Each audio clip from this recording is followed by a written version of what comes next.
Yesterday morning at 2:41 a.m.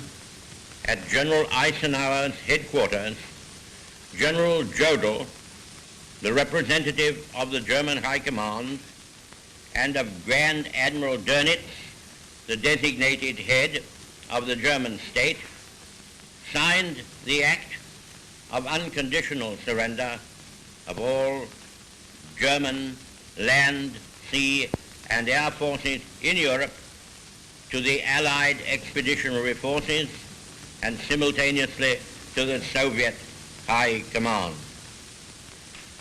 Hostilities will end officially at 1 minute after midnight tonight, Tuesday, the 8th of May.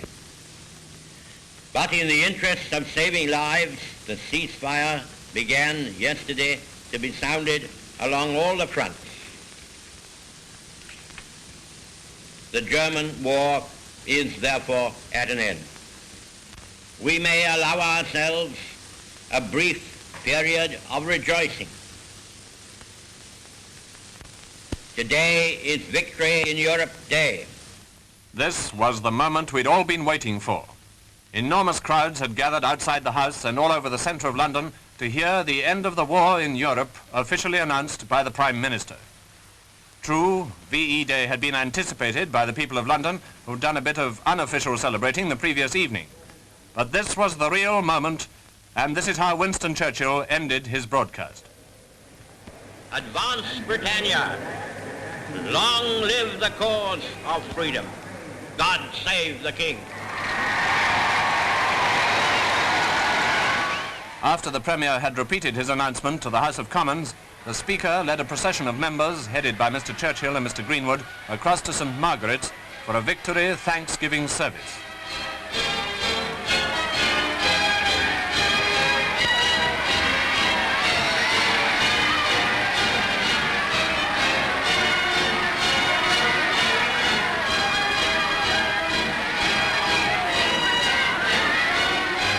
Meanwhile, of course, Londoners had begun their non-stop 2-day celebration. The end of the German war had come 11 months after the landings in Normandy. V-Day came less than a year after D-Day. But it was the end of nearly 6 years of war in Europe. No wonder people went a bit crazy. And this was it in the West End. All over the capital, as indeed in towns and cities throughout the country, it was the same story. This was it in Lambeth Walk.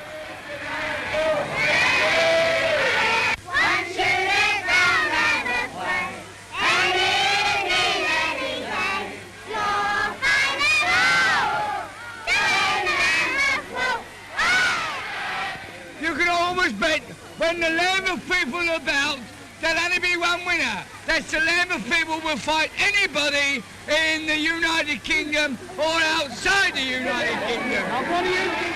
Almost right up to the end, London and southern England had been under fire. London certainly had as much right as anywhere to celebrate victory, and London certainly did.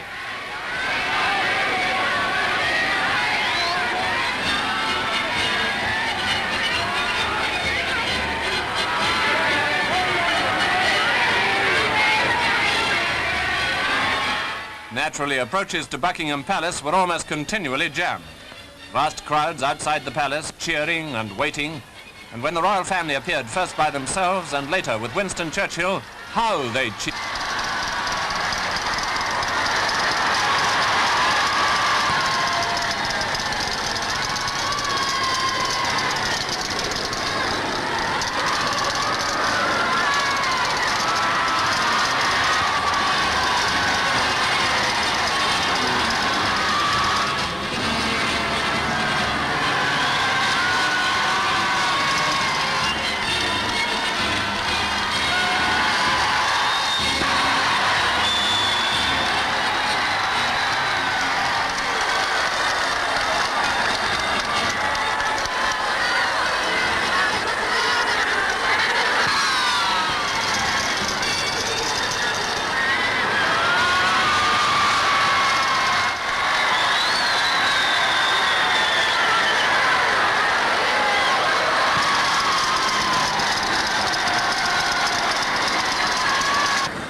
All day long and through most of the night, London's millions kept it up.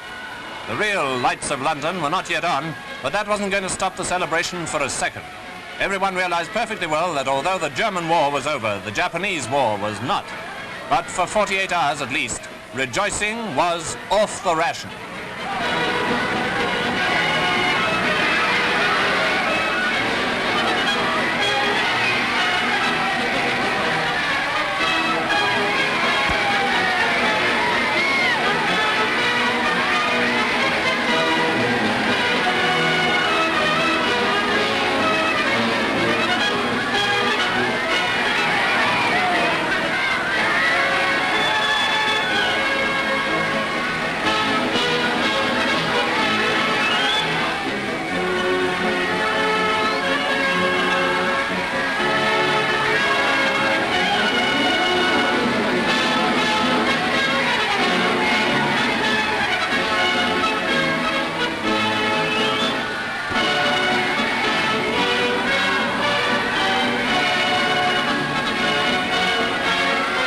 All through the day, the King and Queen had answered call after call, so it was again at night.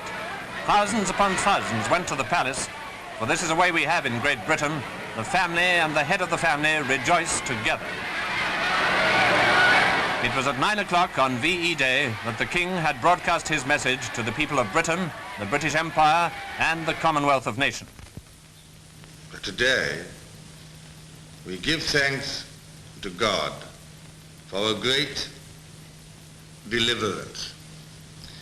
Speaking from our empire's oldest capital city, war battered, but never for one moment daunted or dismayed, Germany, the enemy who drove all Europe into war, has been finally overcome. In the Far East, we have yet to deal with the Japanese, a determined and cruel foe.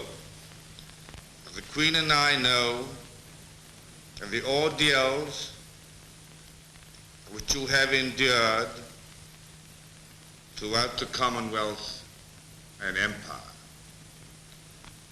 We are proud to have shared some of them with you.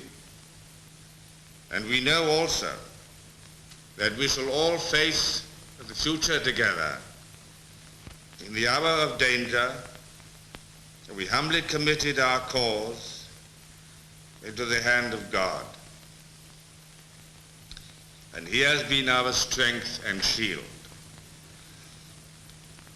Let us thank him for his mercies, and in this hour of victory, commit ourselves and our new task to the guidance of the same strong hand.